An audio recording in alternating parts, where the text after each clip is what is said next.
Good evening. Good evening. Good evening. I know I'm popping on here late, but Feel like the only one who found out the reason why. good evening. Good evening. But since you came around, all I see is tomorrow. This is going to be a quick episode, but I didn't want to not come on. So come on in.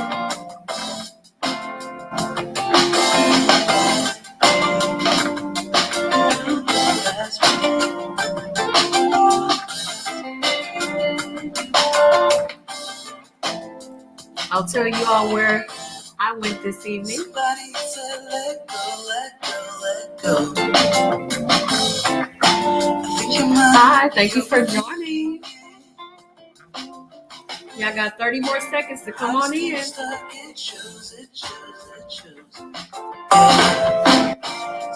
help me get over it. I keep my eyes on the sun. The moon shines bright and I will give it up. Yeah, I know it is time. All right, you got 10 more seconds.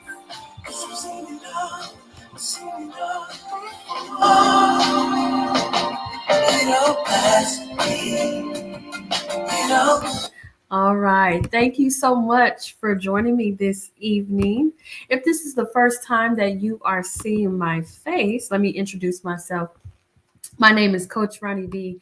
I am the relationship and resiliency coach. And what that means is that I help people discover tools that they can use for their mind, body, and spirit so that they show up as their highest self every single day of their life, no matter what life brings to them.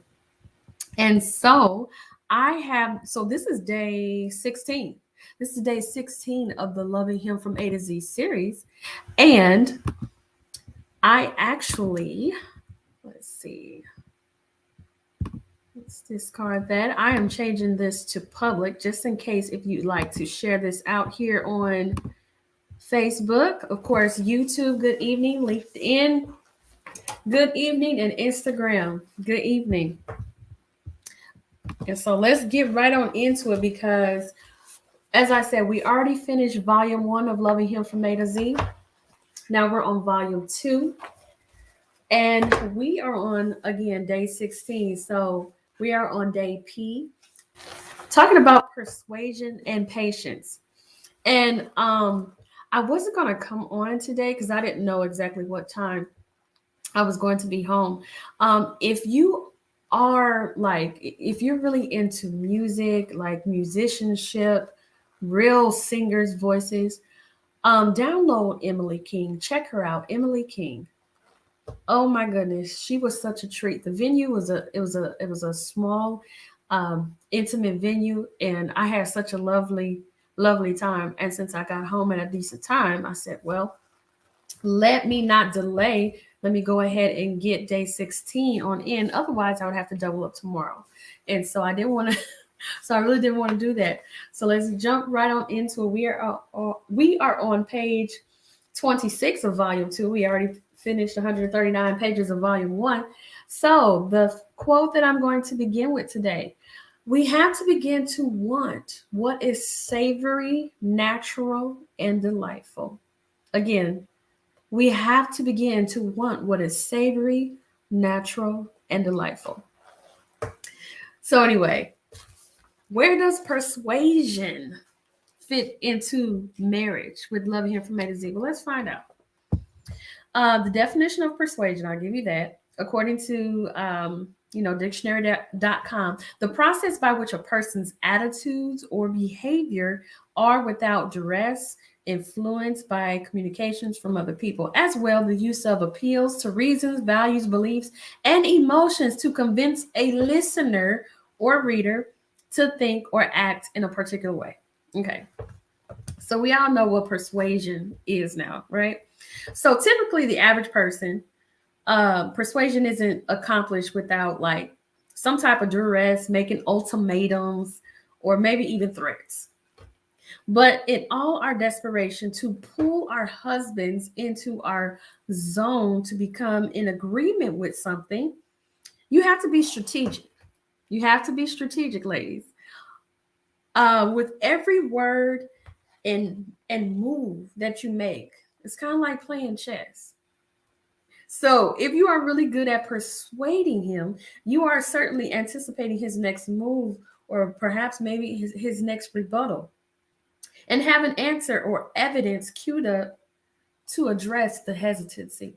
Because sometimes, well, I won't say sometimes, but most times men want they want to know, okay, if I agree to this, what does this mean for me? What part do I play in this? Um, how do I have to participate? What's required? You know, they're very bottom line people. They just want to know. And so before committing to something, before saying yes to something, a lot of times they'll have to get that information. And this is the big secret in the art of persuasion, to always present facts that shows the benefit of changing one's mind, accepting a new concept or an idea, or how it relates to like solve a problem. Like like I'm coming to you for something. You're like, okay, but how is this going to solve the problem? How's this going to benefit me? How's this going to benefit us? Um, what's all involved with this? How long is it going to take? Like those are most bottom line questions that most husbands want to know before saying yes to something, right? Now, if you happen to have married a man that is, agreeable and just wants to see, he's just a yes man, even yes, dear, yes, whatever you want, yes, then this is not for you. But if you are in need of some strategies or some tools to get your husband to buy into something and to say yes to something, then then this is for you. I need to help my sister girls out that that are married to the one that is the analyze the over analyzer. Okay. um the overshoot, the ones who um are more prone to say, are quicker to say no than yes, because that can cause a lot of frustration in a marriage, right? So how do you get your man to buy in? Take into account a few things first by taking the time into consideration, which I just remember. And also, what time of the day are you presenting this info? Because it's all about timing as well. Like, what is the most what is the best time to approach your husband about something? Is it early morning? Is it evening? Is it the afternoon? Like, there's a particular time. Nia says showing up in excellence every time. Honey, yes, because I was at that concert and I was like, oh Lord, I don't know what time. Look, is she gonna start on time? Because she was like starting an hour late, but we were still out at 9:30. Concert was supposed to start at 7. But I said, you know what? I'm still going to show up. And Nia is the show up queen, so she always encourages the tribe to show up no matter what and show up in excellence. And I cannot wait to listen to your replay, because I know tonight's nappy conversation was absolutely wonderful. And if any of you are interested, I did post it to my page. I did share it to my page. If you are interested in listening to the conversation that she had with Coach Tamasha, talking about her workshop that is going to change lives. Anyway, let me get back to what I was saying before I get off on a tangent. See, that's why I'm not supposed to read the comments until after the live. But anyway, um, and you also have to take into account, like, what season of life are you trying to win him over with this idea? Like, is this the right season? Is this yes, I'm focusing. Is this the right season to approach him? Um, if you can explain it, don't think for one moment that your husband will understand it. If you can't explain it, you're already at a loss. If you don't have all the answers, if you don't have the facts, see, it's like you need to come with it if you want him to buy in. So examine who is involved with your suggestion. Like, are there other people involved? Are there some contractors involved? Because homeowners, we may want to remodel certain parts of the house. How can you get them to buy in? But anyway, and make sure that you have a timeline so that he knows exactly when this needs to happen. Like, okay, if I say yeah, like when does this need to happen? How much time do we have before this needs to begin, before it needs to start, before I need to drop money on this, before I need to prepare myself? They just want to know. They just want to know. You can't expect to go and automatically get a yes. Like I said, unless you are married to a yes man. Most of us are not, though. Anyway, lastly, if something will be required of him, like I said, let him know. Let him know ahead of time. And admit to yourself right now, if you have children, does it work your last nerve when they ask you to do something that they really need you to do at the last minute? Like for any kids, I don't even care if they're adult children. If they ask you for something that they need you to do now, but they already knew like a week ago, 2 weeks ago, perhaps maybe even a month ago, you know, and you needed to budget, or you needed to move some things around, or you needed to open up your schedule for this. But they ask you at the last minute, don't that irritate you? Don't that gets on your nerves, right? Okay, well, same for him. Give him time, give him notice. Uh don't catch him off guard, because you for sure might get a no then. But anyway, let me move on to patience real quick, because like I said, I'm not going to hold you guys long. Patience is something that we do not have the time nor room to spare in today's microwave world, where we expect things instantly, like we expect them now. Okay, so we are constantly rushing. We have to be somewhere. We busy ourselves, or are doing something for somebody that is deemed priority, like all the time, right? That's our life. We have a lot of stress. But anyway, everything seems so imperative, and you can virtually pop anything into like a microwave now. Like, you can have whole meals, whole dinners, pop them into the microwave, right? But what about that slow, savory dinner that cooks in the crock pot all day? You put your fork in it, and it just, the meat just is so tender, it just breaks all up. Or what about something that you just didn't, you cook in the oven, and it comes out just right. It comes out real sweet or real creamy, or like whatever the dish is. The reason why I'm saying this is because sometimes, unfortunately, I'm bringing you I'm bringing you a news flash that you may not want to hear. Marriages are not made in microwaves. Long-lasting marriages are not made in microwaves. They're made in the crock pots. They're made in the oven. It will take some time. It will take some patience sometimes for you to exercise towards him, and him to you too. Because guess what? You don't walk into it perfectly. And so I say that to say this.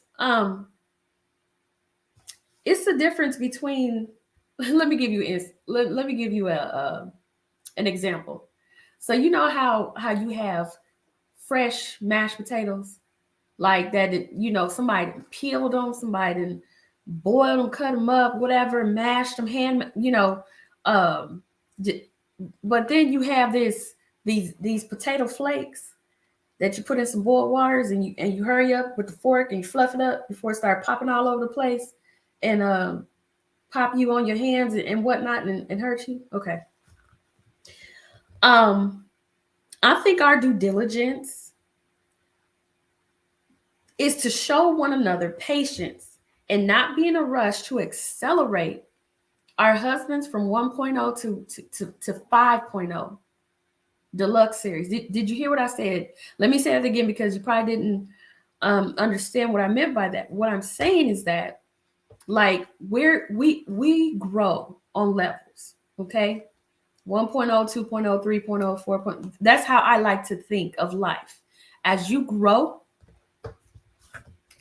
you become, elevated, right? Okay, so when you first marry him, he might not be 10.0. He may be 2.5. But you marry him because you love him, right? But you're gonna exercise some patience with him. Allow him room to elevate to the next level.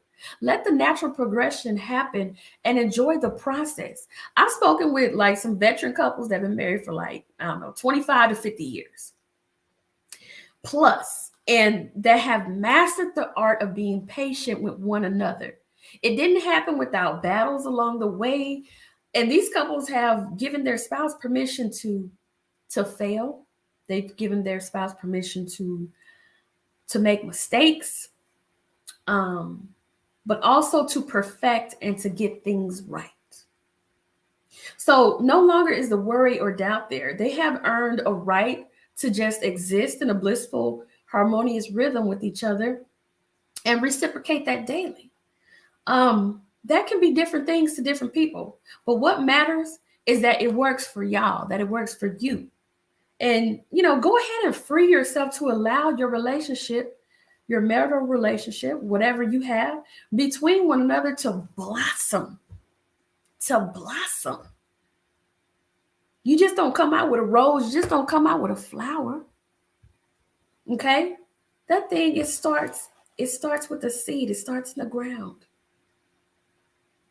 And when you cultivate it, when you allow, because some storms are gonna come on it, are going to it's gonna rain, it's gonna hail, it's gonna be some storms while that thing is growing. But this is a healthy way to let your relationship automatically progress naturally. And in terms of food, things that are organic, I'm going back to food again because I guess I'm a foodie. But in terms of food, things that are organic are better for you, have less impurities, and usually non-artificially flavored additives and whatnot. But we must consider this one thing, which is love is patient. Corinthians 13:4-8 tells us that love is patient, love is kind. It does not envy, it does not boast, it is not proud, it does not dishonor others, it is not self-seeking. Love is not self-seeking. It is not easily angered. It keeps no record of wrongs. Love does not delight in evil, but rejoices with truth. It always protects, always trusts, always hopes, always perseveres.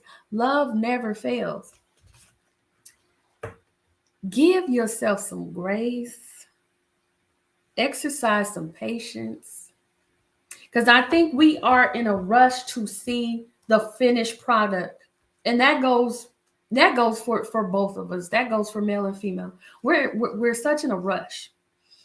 And I think it was it TD Jakes who said marriages are, can take 30 years. Marriages are not made in a year. Marriages are made over 30 years. Or he said something to that effect. But just think about it. Do you think the people that that have been married for, I don't know, 35 years, 40 years, that somebody didn't fail somebody didn't make a mistake, somebody didn't, do some wrong, hurt, whatever? But it depends on those individuals to exercise some patience towards one another if you see the potential for them to grow. Now, if they just, repeat offenders and just ain't doing right, then that's a whole nother story. But you know a person's heart, and you know when somebody is is growing and elevating and trying their best to love you how you deserve to be loved. Anyway, so let's go ahead and get along with these questions so I can let you go for the night and say the prayer, and we'll talk on tomorrow. Um, I'm sorry I can't go through all of this. This is just kind of little snippets of what's in the book. Again, if you're interested in buying the book, you can always click the link that is in the description. But number one, provide an example. And I feel like I haven't looked at you enough, Instagram. So let me look at you. Provide an example of a tactic you use to best persuade your husband, and what type of response or result does this yield for you? Number two, on a scale from 1 to 10, 1 being the lowest and 10 the highest, would you rate your where would you rate your patience level? And why do you give yourself this rating? Be honest. Where are you at with your patience when dealing with your boo? Number three, are there any ways you um could your own negotiation skills be enhanced for a more favorable outcome? If no, why do you say that? And if yes, how so? Okay, let's go ahead and end this prayer. May we bow our heads.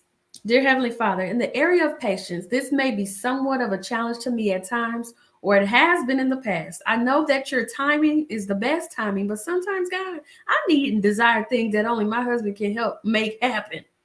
I ask you, Lord, that you would touch his heart and mind to receive what I am conveying to him. Not only do I want to win him totally over, but also allow him to express his concerns or questions so that he is fully informed and without doubt. Show me things that I can do or say. Give me wisdom to know when the best times are to approach him. Also, I want to enjoy the evidence of change I see within him as it happens, and celebrate you, God, with when prayers are answered and even when they are not, because I know you have the ability to do all things.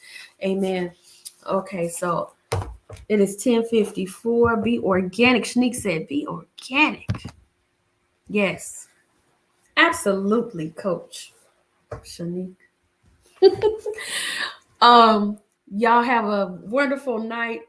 And thank you for joining. I'll see you on tomorrow. Tomorrow we'll be talking about, let's see. Ooh, quench. This is a good one. Quench. We're in the this is chapter Q. Quench. Anyway, y'all have a good night. Bye Instagram, Facebook, YouTube, and LinkedIn.